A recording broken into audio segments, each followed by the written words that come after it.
What if an audio recording that a federal judge ordered sealed suddenly appeared online for everyone to hear, and what if that recording involved a name connected to one of Hollywood's most talked about legal battles right now? Because that is exactly what just happened, and the internet is exploding with theories, but the real story behind this leaked audio is far more complicated than people realize, and by the end of this video you might see the entire Blake Lively Baldoni situation in a completely different way.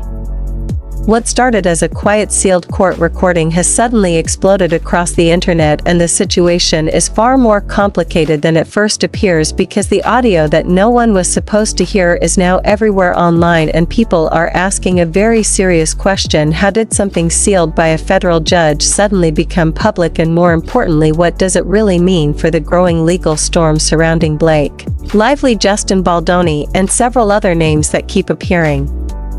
in this complicated web of lawsuits, public relations battles, and strategic legal moves? And the truth is, the moment this audio surfaced, the internet immediately started drawing conclusions, but the reality behind the recording is far more layered and far more confusing than the headlines suggest, because the voice heard in that audio is reportedly Jed Wallace, a communications strategist who has been mentioned multiple times throughout the broader legal dispute. Yet here is where things take a surprising turn. Wallace is no longer even a defendant in the main case. He has already been dismissed by the court twice due to jurisdiction issues, meaning the judge determined the court did not have the authority to keep him involved in the lawsuit. Yet despite that legal reality, the release of this recording has reignited intense speculation online, and the biggest reason people are paying attention is because the recording references discussions about websites, messaging, and strategies connected to another entirely separate dispute involving Rebel Wilson and a public relations conflict with Amanda Ghost. And this is where the situation becomes incredibly important, because what many viewers do not realize yet is that the recording was never supposed to be connected to the Blake Lively case at all. In fact, the federal judge overseeing the matter made a clear decision months earlier that the audio had no relevance to the claims in the Lively lawsuit, which is precisely why it was sealed in the first place. And the judge explained that releasing information about unrelated clients and public relations strategies could cause unnecessary harm or embarrassment to individuals who were not even part of the legal battle, and for that reason the court ruled that the recording should remain confidential. But somehow the same recording later appeared inside a completely different legal proceeding taking place in California, and that is where the situation begins to raise even more questions. Because the document transfer occurred during a limited discovery deposition that lasted just 3.5 hours, and the court order allowing that deposition was extremely strict. The judge permitted attorneys to ask only about 4 very specific topics: the creation of a website, the content of that website, the authorship of the material, and the purpose behind it, nothing more. And yet during that deposition, attorneys repeatedly attempted to ask broader questions about other clients, other cases,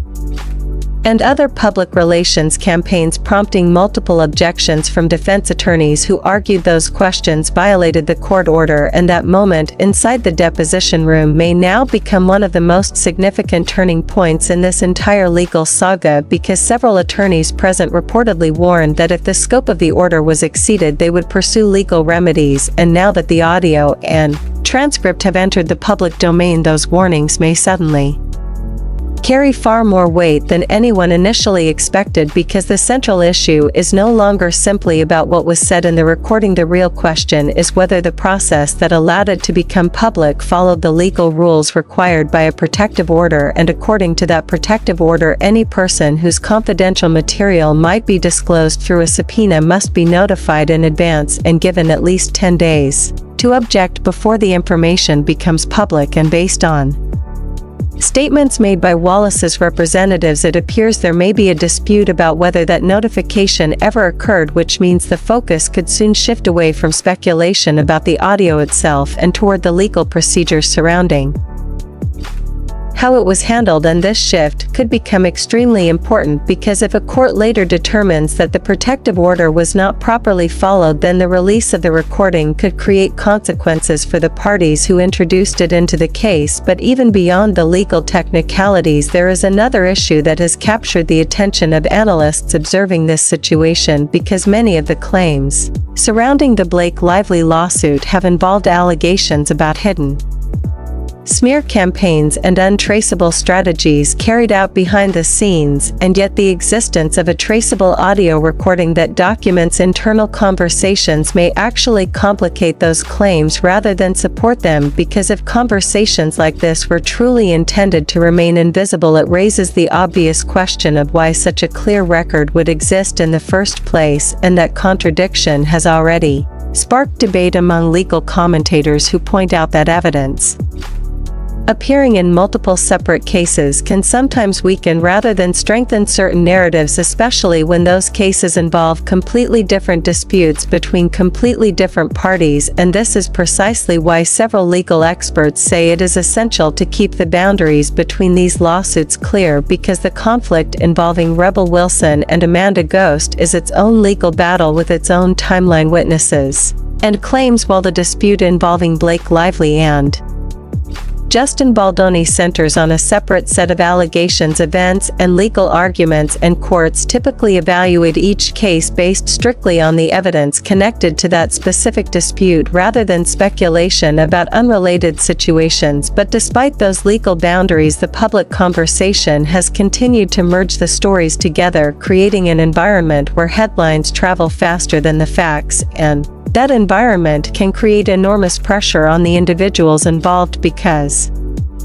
public perception can sometimes influence settlement discussions even when it has no direct impact on the outcome of a trial. And several analysts now believe that the sudden release of this material may be part of a broader strategy aimed at increasing that pressure across multiple legal fronts at the same time, because in addition to the Lively case, there are also ongoing disputes involving former colleagues, public relations professionals, and contract disagreements, all unfolding simultaneously. And when several lawsuits overlap in this way, the information flowing from one case can sometimes echo into another, even if the legal connection is minimal, which means the coming weeks may become crucial as attorneys decide how to respond, because the defense teams now have the option to challenge the release of the audio, argue that the deposition exceeded its permitted scope, and request that the court take corrective action, while the other side may argue that the information was obtained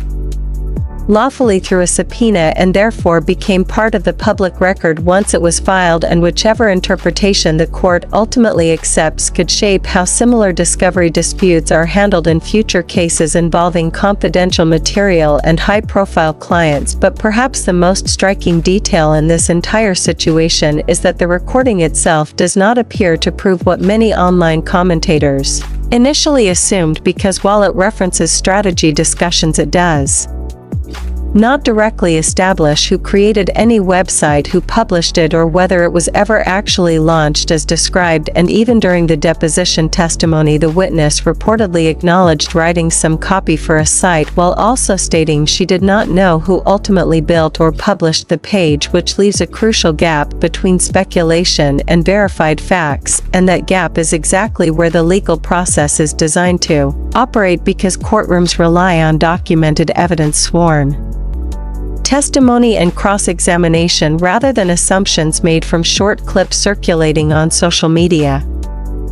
And this is why judges often warn that cases should not be tried in the media long before the jury ever sees the evidence, because once a narrative spreads online, it can become difficult to separate perception from proof. And that is precisely the challenge unfolding now, as the story continues to evolve across multiple jurisdictions, multiple lawsuits, and multiple legal teams, all moving according to their own strategies, timelines, and objectives. And while the internet may rush to declare winners,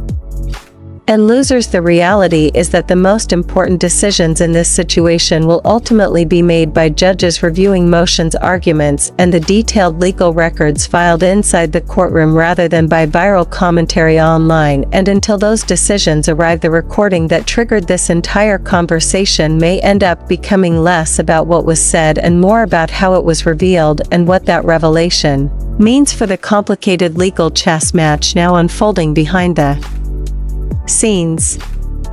The truth is, this developing story is still far from over, because the release of the audio has created a ripple effect that could influence several different legal strategies moving forward, and the attorneys representing the individuals involved now face a critical decision about whether to respond directly through court filings or allow the situation to unfold without escalating the dispute further. And in high-profile litigation, every move carries potential consequences, because aggressive